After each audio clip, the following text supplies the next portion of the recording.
2 кишилик вертолет Кыргызстанда жасалып атат. Азыр ушундан 5 бар экен.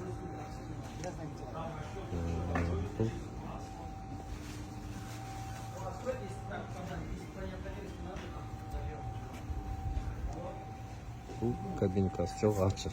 Азыр экспортко араб өлкөлөрү сатылууга кызыгат. Все нормально. Сен кыргыздар деле вертолет чыгарып турбайбы? Польшалык компания менен совместно.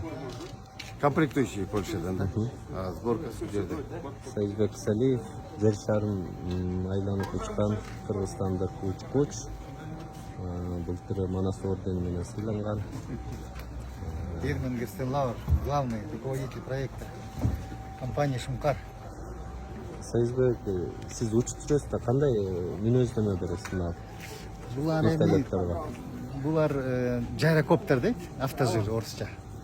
Булар мына «Шумкар» компания башында туруп, комплектующийлердин баарын разрабатывать этип, Кыргызстанда чогутуп, анан булардын өзгөчөлүгү кыска жерге конот, кыска жерден учат.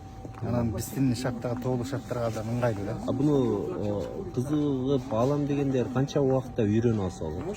72 саат. Үйрөнүп алса болот да. 72 саат. Программа бар, атайын агентство тарабынан бекитилген. Баасы канча турат буну? Булар эми бир джиптин баасы в зависимости от модели. Бир Бир джиптин баасы болот. 600 километрге 70 литр топливо менен барат. Ушуну алыш керек. Burası 60 binden Жогору. Лизинг алса да болот. Bulut. Молодцы. Биздин Кыргызстандан ушундай жакшы техникалар чыгып атат. 2 киши атат экен.